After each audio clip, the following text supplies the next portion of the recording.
So hey everyone, my name is Shubham Jagdish and welcome back to the channel. So आज class 11th ISC के economics का अगला chapter मैं लेकर आया हूं जिसका नाम है सस्टेनेबल डेवलपमेंट। ठीक है ना, आओ चलो शुरू करते हैं सस्टेनेबल डेवलपमेंट का चैप्टर। एंड अगर आपको मेरे हैंड रिटन नोट्स चाहिए जो मैं बोर्ड पर लिखकर पढ़ाता हूं आप सभी को, तो वो फ्री ऑफ कॉस्ट मेरे एप्लीकेशन से आप डाउनलोड कर सकते हो। फ्री स्टडी मटेरियल का सेक्शन है, वहां पर आप डाउनलोड कर लें और ये सारे नोट्स आप एज इट इज अपने एग्जाम्स में यूज कर सकते हो।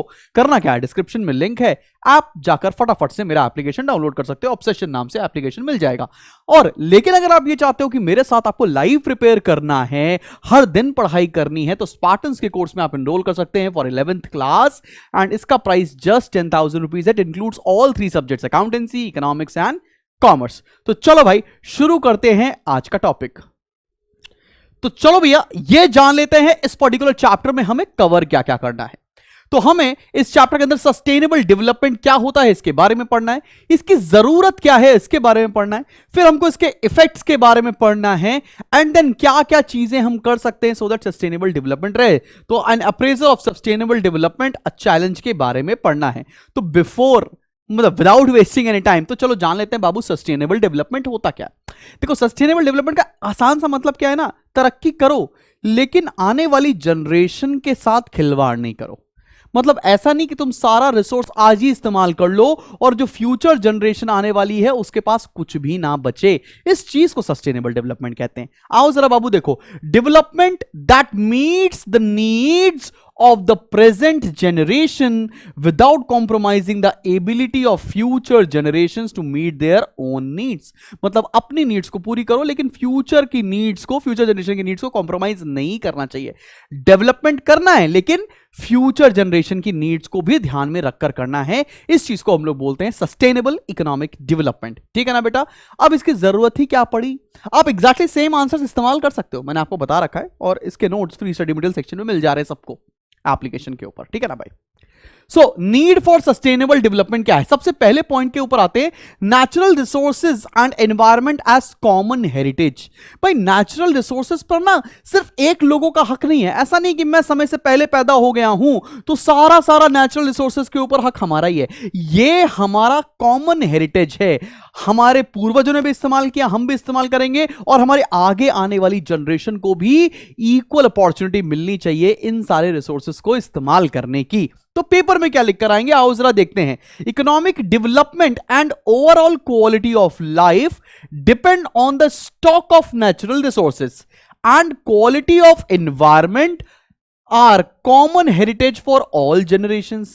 Therefore, it is important that all generations should have equal opportunities of using these resources. ये जो हमारे natural resources है सबकी heritage है, तो सबको equal opportunity मिलनी चाहिए इसको इस्तेमाल करने के लिए। बात समझ में आ रही है, क्लियर है सब कुछ यहां तक। आगे बढ़ते हैं। Indiscriminate use of natural resources. Indiscriminate मतलब ऐसा नहीं कि मैं ज्यादा यूज कर लूं, आने वाली जनरेशन कम इस्तेमाल करे। इसमें डिस्क्रिमिनेशन नहीं करना चाहिए, सबको इक्वल वेटेज देनी चाहिए। कहना क्या चाहते हैं, many industrialise developed countries of the world, वो कंट्रीज जो आज की डेट में बहुत ज्यादा डेवलप्ड है, यूएसए हो गया, लेट्स से रशिया हो गया, सिंगापुर हो गया, यूके हो गया, बहुत सारी कंट्रीज जो बहुत ज्यादा डेवलप्ड हैं। Many industrialised developed countries of the world have a history of causing rapid depletion of the stock of natural resources. This shows present generation have pursued economic growth without giving due regard to long term consequences. जो बहुत ज्यादा developed country हैं, developed nations हैं, उन्होंने बहुत तेजी से resources को एक्सप्लॉइट करके डेवलपमेंट और ग्रोथ पाली है। लेकिन ये ग्रोथ एक्चुअल नहीं है, बिकॉज ये कहीं ना कहीं कॉम्प्रोमाइज कर रही है विद फ्यूचर जनरेशन। उनका हक का रिसोर्सेज आपने इस्तेमाल करके आपने ग्रोथ पाई है, तो क्या वो रियली सस्टेनेबल ग्रोथ है? तो दूसरा पॉइंट बताता है indiscriminate use of natural resources. तीसरे पॉइंट पर आते हैं, use of natural resources as the cost of development. इसे क्या, इसमें आपको क्या लिखना है और ये कॉस्ट ऑफ डेवलपमेंट कैसे, आओ जरा बेटा देखो। It is widely believed now that depletion of the stock of natural resources and degradation of environment should be treated as the cost of development। कहना क्या चाहते हो? लेट्स से ये मैं मोबाइल का मैन्युफैक्चरर हूं, ये मैं मोबाइल फोन बनाता हूं। इस मोबाइल फोन को बनाने में मैंने नेचर से कुछ रिसोर्सेस का इस्तेमाल किया है, उनको डिप्लीट किया है, प्लास्टिक निकाली, पेड़ काटे, फैक्ट्री लगाई। तो एक्चुअल में इसकी कॉस्ट सिर्फ कॉस्ट ऑफ मैन्युफैक्चरिंग ही नहीं होगी, इसकी कॉस्ट क्या होनी चाहिए? वो कॉस्ट जिससे हमारा जो नेचर है वो डिप्लीट हुआ है, वो रिसोर्सेज जिनको मैंने इस्तेमाल कर लिया है, उसकी भी कॉस्ट इस पर्टिकुलर कमोडिटी के अंदर जुड़नी चाहिए। ये बात, ये पॉइंट बोल रहा है। These costs must be deducted from national income to know the growth rates in more realistic terms. National income जो देश की इनकम होती है उसमें से इस पर्टिकुलर कॉस्ट को माइनस करना चाहिए, तब जाकर किसी भी कंट्री का ग्रोथ पता लगाना चाहिए, क्योंकि वही एक रियलिस्टिक ग्रोथ होगी। बात समझ में आ रही है आपको? ऐसा नहीं कि आप रिसोर्सेज को इस्तेमाल करते चले जा रहे हो, करते चले जा रहे हो और भाई साहब तरक्की कर रहे हो, तो जो भैया आपने रिसोर्सेज को इस्तेमाल करके डिप्लीट किया, एक्सप्लॉइट किया है, वो भी एक कॉस्ट है जो कोई ना कोई बियर करेगा, चाहे वो हमारी आने वाली जनरेशन ही क्यों ना हो। फोर्थ पॉइंट पर आते हैं, quality of life depend on quality of environment. ये कहना क्या चाहता है? Quality of life depends on among other things healthy, long life, balance diet, safe drinking water etcetera. भाई देखो, एनवायरमेंट अगर अच्छा होगा, पोल्यूशन कम होगा, पानी अच्छा मिल रहा होगा हम लोग को, ये सारी चीज, जितना अच्छा एनवायरमेंट होगा उतनी ज्यादा हमारी स्टैंडर्ड ऑफ लिविंग अच्छी होगी, उतनी क्वालिटी लाइफ हम जिएंगे। This requires sufficient availability of resources and clean environment. इसीलिए हमको सफिशिएंट रिसोर्सेज की जरूरत पड़ेगी और हमारे जो एनवायरमेंट होना चाहिए वो पोल्यूशन फ्री होना चाहिए, क्लीन एनवायरमेंट होना चाहिए, तभी जाकर एक इंसान को क्वालिटी ऑफ लाइफ या हाई स्टैंडर्ड ऑफ लिविंग मिल रहा होगा। ठीक है, समझ में आ गया सब बच्चे को? ये वाले पॉइंट क्लियर है? चलो बेटा, अगले टॉपिक की तरफ बढ़ने जा रहे हैं। वो टॉपिक है effects of economic development on resources and environment. भाई हम डेवलप तो कर रहे हैं, हमारे देश तरक्की तो कर रहा है, लेकिन उसका इंपैक्ट क्या हो रहा है ऑन रिसोर्सेज एंड एनवायरमेंट, आओ जरा इसके बारे में पढ़ा जाए। कमेंट सेक्शन में जरूर लिखकर बताना, या आप मेरे को जरूर बताना एक बात बेसिकली, क्या तुम्हें समझ हो तो सब कुछ आ रहा है डिटेल में? ऐसा तो नहीं कि कुछ जल्दी जल्दी हो रहा है, ठीक है ना? सबको समझ में आ रहा ना भाई? चले चले चले आगे, पहले पॉइंट पर आते हैं, डिप्लीशन ऑफ नेचुरल रिसोर्सेज। भाई हमारी इकोनॉमी तरक्की कर रही है, लेकिन उससे इंपैक्ट क्या आ रहा है कि जो हमारे नेचुरल रिसोर्सेज हैं वो खत्म होते चले जा रहे हैं। डिप्लीशन ऑफ नेचुरल रिसोर्सेज, आओ जरा ये पॉइंट देखते हैं। Economic development has resulted in the depletion of natural resources such as land, mineral resources etcetera. जमीन को लोग एक्सप्लॉइट करते चले जा रहे हैं, पेड़ों को काटते चले जा रहे हैं, और क्या हो रहा है? सॉइल इरोजन होते चले जा रहा है। ये सारी प्रॉब्लम आ रही है। तरक्की तो कर रहा है, कंक्रीट का जंगल बनता जा रहा है, लेकिन जो नेचुरल रिसोर्सेज हैं वो खत्म होते जा रहे हैं, एक्सप्लॉइट होते जा रहे हैं, डिप्लीट होते जा रहे हैं। दूसरी बात आती है वाटर पोल्यूशन। अब वाटर पोल्यूशन कैसे हो रहा है? भाई मेरे घर के थोड़ी दूर पर, मैं लखनऊ में रहता हूं, मेरे घर के थोड़े से पास में कानपुर है, और कानपुर में बहुत सारी फैक्ट्रीज हैं, इंडस्ट्रीज हैं, जिनका सीधा सीधा डिस्चार्ज हमारी गंगा नदी में होती है। तो भाई जो फैक्ट्री से चीजें निकल रही हैं, जो पोल्यूटेंट्स निकल रहे हैं, वो सीधा सीधा वाटर के सोर्स को पोल्यूट कर रहे हैं, जिसकी वजह से पूरे एरिया का पानी खराब हो रहा है, पोल्यूट हो रहा है। तो आप डेवलपमेंट तो चाह रहे हो, लेकिन ऑन द कॉन्ट्ररी हो क्या रहा है? आसपास के जो वाटर सोर्सेज हैं वो खराब हो रहे हैं। Industrialisation and urbanisation have led to the problem of water pollution. कैसे वाटर पोल्यूशन मिल रहा है? समझ में आ रही है बात? क्लियर है कि नहीं क्लियर? अच्छा, अभी तुम्हारे दिमाग में ख्याल आएगा, सर अर्बनाइजेशन क्या होता है? अर्बनाइजेशन मतलब जब आप देखो गांव से लोग निकलकर शहर की तरफ मूव करते हैं, बिकॉज वहां ज्यादा अच्छी जॉब अपॉर्चुनिटीज होती है, इसको अर्बनाइजेशन कहते हैं। हालांकि अभी आगे मैं डिटेल में इसके बारे में बताऊंगा। एयर पोल्यूशन के बारे में बताते हैं। In the course of economic growth, air pollution has increased mostly in urban areas, largely because of gaseous emissions from the industries. अब भाई हमारे शहरों में इंडस्ट्रीज लगाई गई हैं, इंडस्ट्री से लगातार धुआं निकल रहा है, जो कि मुख्य कारण है हमारे एयर को पोल्यूट करने का। तरक्की तो हो रही है, लेकिन साथ में हमारे एयर पॉल्यूशन इंडेक्स भी बढ़ता चला जा रहा है। आगे आते हैं, soil and hazardous waste. The growth in population and increase urbanisation have led to tremendous increase in solid waste in the form of organic waste, industrial waste, commercial waste and agricultural waste. भाई लोग गंदगी फैला रहे हैं, लोगों का waste है। Then आप जो फैक्ट्रीज वेस्ट निकाल रही हैं उनका इंडस्ट्रियल वेस्ट है, देन कमर्शियल वेस्ट और एग्रीकल्चर वेस्ट, ये सारे के सारे जो वेस्ट है वो कहीं ना कहीं पाइल्ड अप हो रहे हैं और हमारे नेचर को, हमारे एनवायरनमेंट को खराब कर रहे हैं। ठीक है ना, बात समझ में आ रही? तरक्की हो रही है लेकिन पोल्यूशन बढ़ता चला जा रहा है। आगे बढ़ते हैं बेटा जी, सॉइल इरोजन के बारे में बात करेंगे। Soil erosion causes loss of top soil larger due to heavy rains. If there is a large loss of topsoil due to land erosions, the land may have unfit for supporting vegetation. लगातार pollution होने की वजह से हमारा soil erosion होने लगता है। भाई देखो क्या हो रहा है ना, एकदम से अगर हम चीज देखें तो पोल्यूशन हो रहा है, पोल्यूशन की वजह से ग्लोबल वार्मिंग हो रहा है, ग्लोबल वार्मिंग की वजह से क्लाइमेट चेंज हो रहा है। तो कहीं बहुत ज्यादा बारिश होती है, कहीं बिल्कुल बारिश नहीं होती है। जहां बहुत ज्यादा बारिश हो रही है वहां फ्लड्स आ रहे हैं, फ्लड्स आने की वजह से वहां जो सॉइल है वो वहां की इरोड होती चली आती है, खराब होती चली आती है, और उसके बाद उस एरिया में वेजिटेशन एग्रीकल्चर करने में प्रॉब्लम आती है। इस प्रॉब्लम को सॉइल इरोजन बोलते हैं।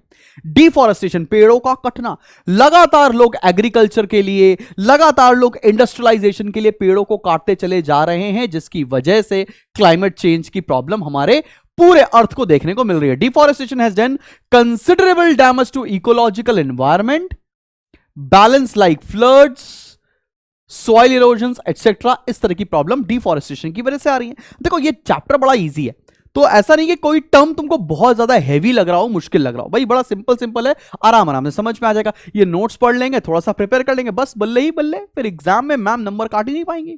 आते हैं ग्लोबल वार्मिंग। ग्लोबल वार्मिंग है क्या? आओ बाबू देखो। It refers to the increase in average temperature of the earth resulting from emissions of green gases, specially carbon dioxide which trap the heat of the sun. भाई global warming में होता क्या जा रहा है? पोल्यूशन की वजह से हमारे देश, हमारी जो अर्थ का एक एवरेज टेम्परेचर जो है वो बढ़ता चला जा रहा है। अब एवरेज टेम्परेचर बढ़ता चला जा रहा है, तो उससे हमारे देश में, इस देश में बार बार बोल रहा हूं, हमारे अर्थ पे गर्मी बढ़ रही है, जिसकी वजह से ग्लेशियर्स पिघल रहे हैं, जिसकी वजह से वाटर लेवल बढ़ने लग रहा है, कहीं जगहों पे फ्लड्स आ रही है, कोस्टल एरियाज में फ्लड्स आ रहे हैं। इस तरह की प्रॉब्लम देखने को मिलती है। इसी चीज को बोलते हैं ग्लोबल वार्मिंग। बात समझ में आ रही है? और एवरेज टेम्परेचर बढ़ क्यों रहा है? बिकॉज हम ग्रीन गैसेस का प्रोडक्शन बहुत ज्यादा करते हैं, फैक्ट्रीज की वजह से, इंडस्ट्रीज की वजह से जो पोल्यूशन हो रहा है, मुख्य रूप से यही कारण है हमारा ग्लोबल वार्मिंग होने का। ठीक है बेटा, समझ में आ गया। अब ग्लोबल वार्मिंग के इफेक्ट्स देखते हैं। मेरे हिसाब से इस पर्टिकुलर चैप्टर में आपको यहां से क्वेश्चन आपके इम्तिहान में जरूर मिलना चाहिए।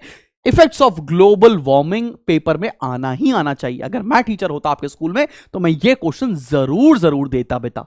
ठीक है ना? आओ पहला पॉइंट देखते हैं। Global warming has led to melting of glaciers, this will have potential effects on water supplies. अभी मैंने आपको ये बताया, ग्लोबल वार्मिंग की वजह से ग्लेशियर्स पिघलेंगे और वाटर सप्लाईज में फ्लड्स आने के चांसेस, कोस्टल एरियाज में फ्लड्स आने के चांसेस, पानी के सोर्स कम हो जाने के चांसेस बढ़ेंगे।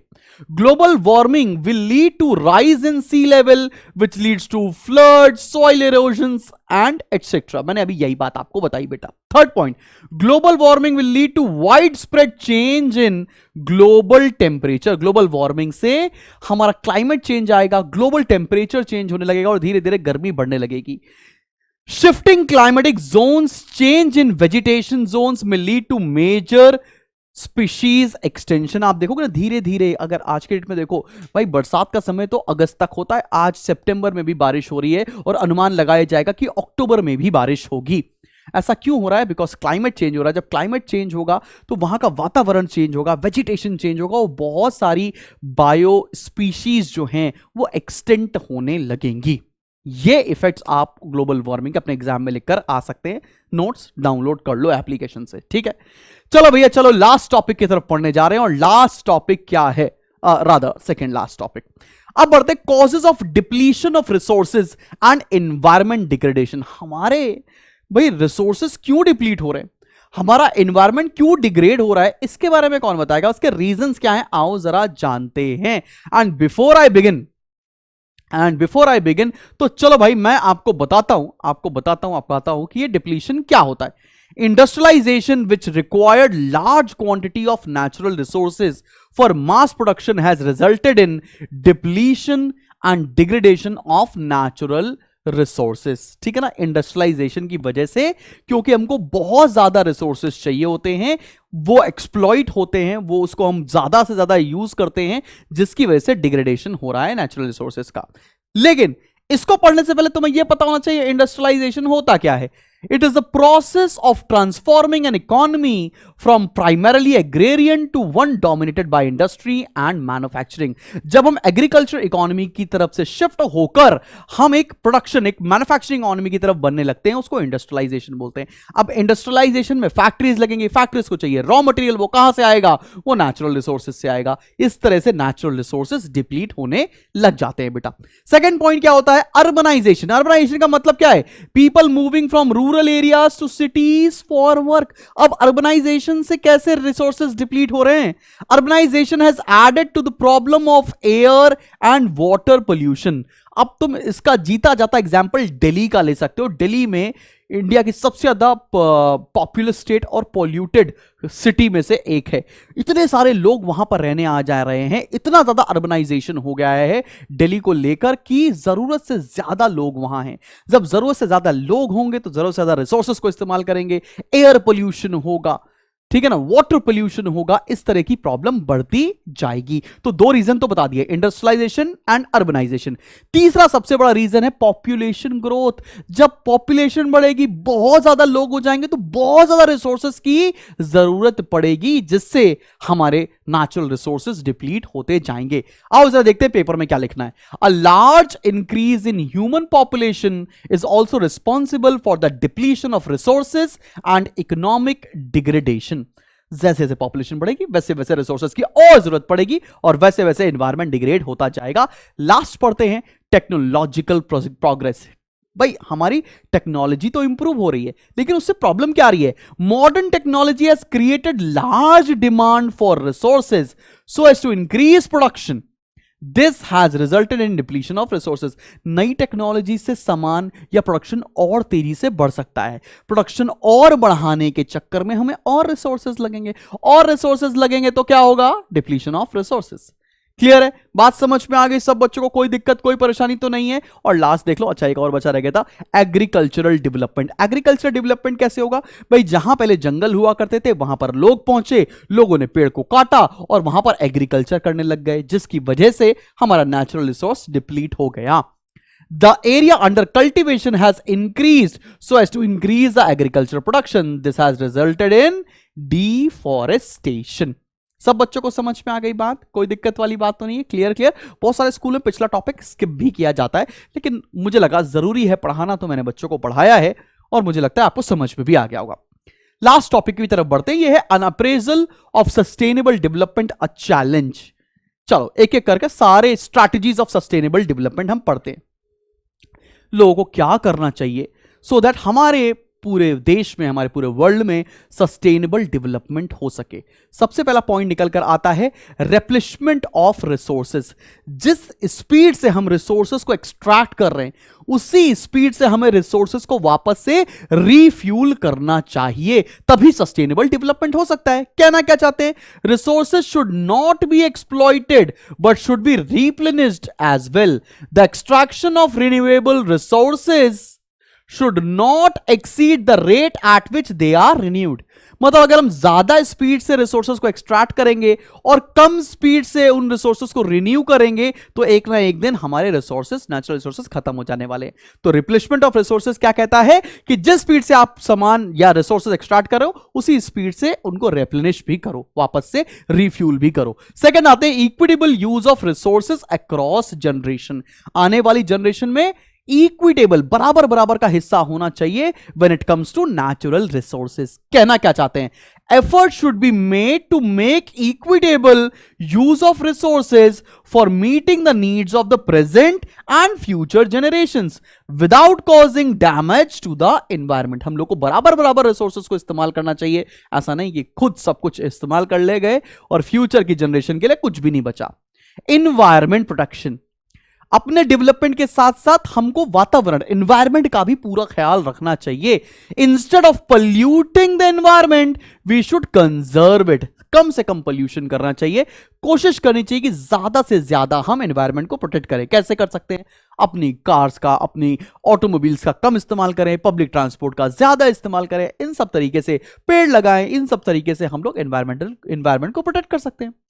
अगले पॉइंट पर आते हैं, conservation of biological diversity. We should conserve and nurture the biological diversity.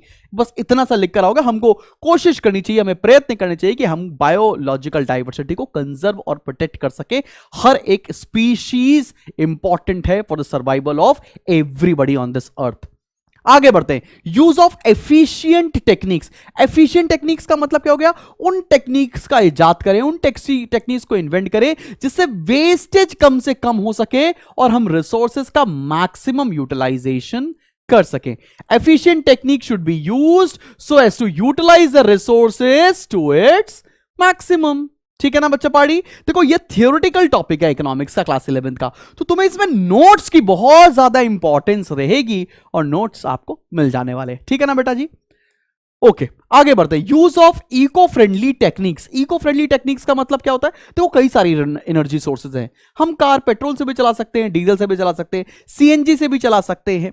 हम एनर्जीज की जगह हम रिन्यूएबल सोर्सेज की जगह नॉन रिन्यूएबल सोर्सेज की जगह रिन्यूएबल सोर्सेज इस्तेमाल कर सकते हैं। सोलर एनर्जी, विंड एनर्जी, गोबर गैस प्लांट, इन सारी चीजों का हम इस्तेमाल कर सकते हैं। It is important to promote energy saving technologies and those techniques which promote the use of renewable sources। ठीक है ना? जैसे कि हमें सोलर पावर प्लांट लगाने चाहिए, विंड पावर प्लांट लगाने चाहिए, गोबर गैस प्लांट लगाने चाहिए, सो दैट ये रिसोर्सेस किसी तरह का भी कॉम्प्रोमाइज नहीं कर रहे हैं और ये फ्रीली अवेलेबल है बेटा। ठीक है ना? चलें आगे बढ़े। Use of environment friendly sources of energy, जैसे कि वो एनर्जी, देखो डीजल पेट्रोल ज्यादा पोल्यूशन करता है, उसके कंपैरिजन में एलपीजी और सीएनजी फ्यूल कम पोल्यूशन करते हैं। तो हमें कोशिश करनी चाहिए कि हम शिफ्ट कर जाएं एलपीजी या सीएनजी मोड ऑफ फ्यूल के ऊपर। Development of organic farming. Organic farming का मतलब क्या होता है? Organic farming is the form of agriculture that use biocompost. Biocompost मतलब कोई भी पेस्टिसाइड्स नहीं इस्तेमाल कर रहे हैं, कुछ भी केमिकल्स और हार्मफुल फर्टिलाइजर इस्तेमाल नहीं कर रहे हैं, नेचुरल सोर्सेज इस्तेमाल कर रहे हैं, जिससे हमारी सॉइल भी कंजर्व रहेगी और पोल्यूशन भी कम से कम होगा, which does not pollute the environment. सब बच्चों को समझ में आ गया? सिंपल पॉइंट है, क्लियर है। लास्ट 2 पॉइंट पर आते हैं और फिर बेटा खत्म, हमारा पूरा टॉपिक खत्म। Setting air quality and emission standards. The government must set air quality emissions standards for the vehicles to reduce air pollution. देखो जैसे हमारी कंट्रीज में ना BS4 व्हीकल आते थे, फिर BS5 हो गए, फिर BS6 हो गए, अब BS7 आते हैं। BS7 एक तरह का एमिशन स्टैंडर्ड है जो हमारी सरकार तय करती है कि व्हीकल्स इससे ज्यादा पोल्यूशन नहीं कर सकते। ठीक है ना? ये आपने क्या किया? Air quality and emission standard fix कर दिए। Technical devices to reduce air pollution. CNG as a fuel for public transport instead of petrol and diesel will significantly reduce the air pollution.